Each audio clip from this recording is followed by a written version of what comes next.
안녕하세요. 대구부동산 스터디입니다. 광주 부동산 지난 한 달간의 어떤 변화가 있었는지 함께 살펴보도록 하겠습니다. 윗줄에 있는 제목, 광역시 중 가장 안정적이다.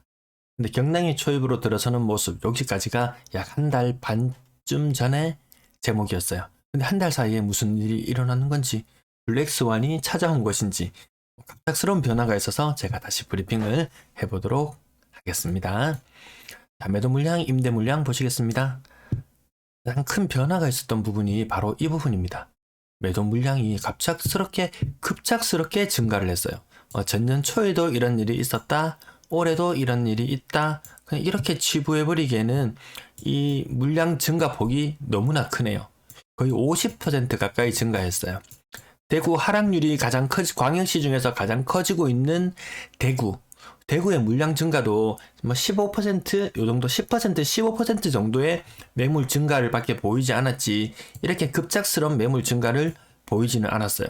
요 부분이 제가 블랙스완이라고 짚어본 부분이었습니다. 매도 물량 증가세가 너무 심상치 않네요.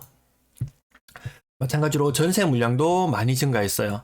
30% 가까이, 30% 정도 물량이 증가했다. 광역시 중에서 가장 안정적으로 봤던 요인 중에 하나가 이 전세 물량이 얼마 안 된다는 부분이었는데, 전년도에도 이런 폭이죠.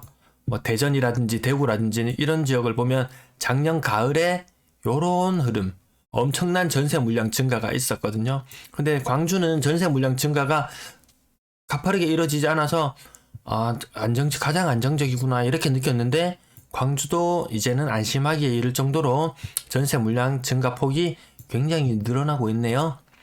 월세 물량은 증가폭이 그렇게 크지는 않아 보이지만, 이게 이 퍼센티지로 따지면은 거의 뭐 10% 이상이죠. 뭐 한 15% 정도 물량 증가가 있었네요. 이게 어떤 흐름을 이어갈지는 추후 더 지켜봐야 할 것 같습니다. 자, 전체 임대 물량을 봤을 때도 증가하는 모양새, 뭐 전년과 평행한 모양이다 이렇게 볼 수도 있습니다. 대선이 끝나고 나면 아마 또 경랑의 시기로 접어들 것 같은데, 대선 이후에 물량이 전부 다 줄어든다면은 뭐 시장은 재차 상승을 노려볼 수도 있겠지만, 근데 어떤 현상이 있을지는 대선 이후가 되어야지 모든 지역 차트가 이런 형태로 나타나더라고요. 대선 이후에 뭔가가 큰 변화가 나타날 것 같기도 합니다. 가격지수 변동률, 매수 심리 보시겠습니다. 자, 요거는 제가 지난번 조사 내용이에요. 1월 10일까지, 1월 10일자, 요맘때 제가 거의 마지막 광주 방송을 했었던 것 같은데, 상승폭이 줄어들고 있었다. 매매 전세 가격 지수도 상승폭이 줄어들고 있었다. 하지만 모든 광역시를 통틀어 봤을 때 가장 상승세가 강했다. 자, 이번 가장 최근 자료입니다. 2월 21일자 자료. 여기 경부선 라인을 따라서 모든 지역이 거의 초토화되고 있는 가운데 광주만 나홀로 상승. 전세 지수 또한 여기 낙동강선 아래로 이 밑으로는 뭐 전세 나름 선방하고 있다고 하지만 광주가 가장 나은 흐름이었는데, 근데 매매 물량도 증가하죠. 전세 물량도 증가하죠. 이 추후에 이 광주에도 어떤 변화가 나타날 것 같습니다. 매매 가격 지수 가장 최근까지 그래도 가장 선방하고 있습니다. 전세 지수 역시 마찬가지로 아직은 선방하고 있는 흐름. 물량이 좀 부담이 될 것 같아요.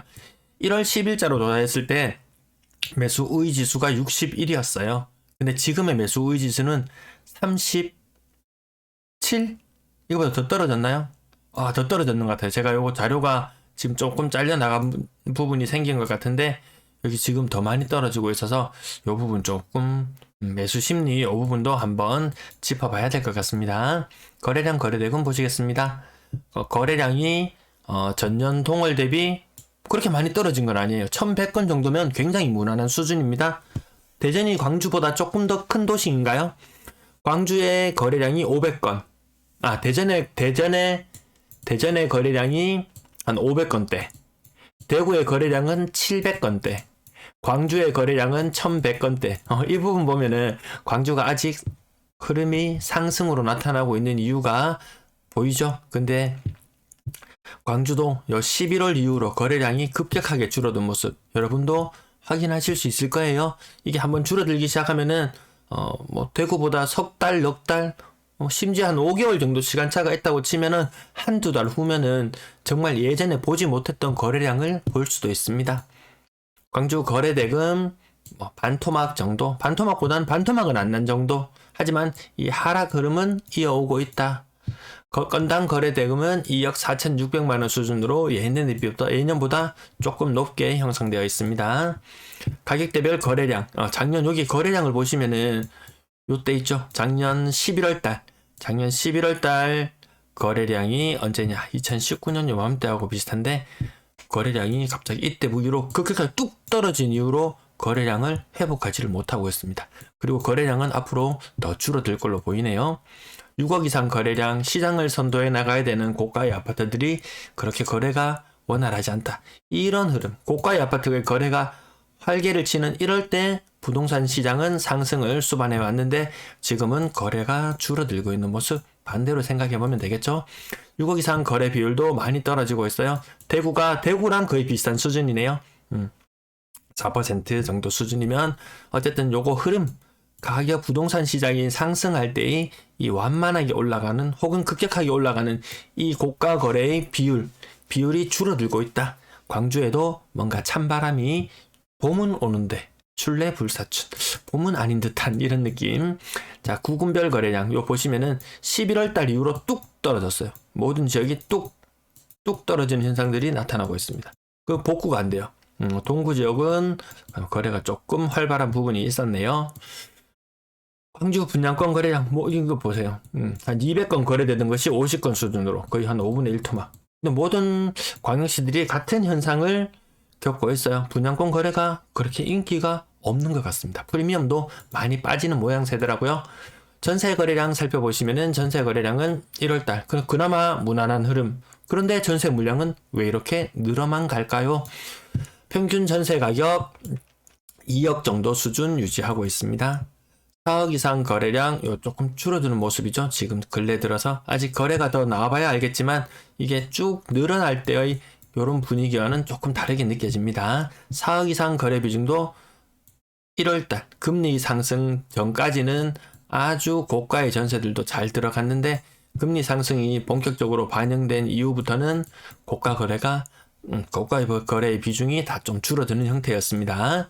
월세 거래량이 그렇게 많지를 않네요. 예년보다 더 줄어든 모습. 보통 다른 광역시들은 보면은 월세 거래가 조금 증가하고 전세는 줄어들고 전체 임대 거래량은 예년보다 줄어드는 형태였는데 광주는 월세 거래가 줄어드는 모습이었네요. 광주 아파트 신규 거래 평균 월세 가격은 35만원에서 36만원 수준. 타 광역시보다는 확실히 낮습니다. 타 광역시들은 한 50만원, 60만원. 보증금도 훨씬 더 높은 형태인데 대구는 55만원에 5,500만원이 일반적으로 거래되는 월세의 형태인데 광주는 얼마인가요? 35만원에 한 4천만원 수준. 네, 매매 가격도 조금 낮고 전세 가격, 월세 가격 조금 낮게 형성되어 있습니다. 광주 임대 거래량 여기 보시면은 전년보다는 조금 줄어든 형태. 다른 광역시들은 이 갈색점이 요 아랫부분에 찍히는 예년 거래보다 더 줄어드는 형태였는데 광주는 그래도 거래가 비교적 원활한 편이었습니다. 오늘도 시청해 주셔서 감사합니다.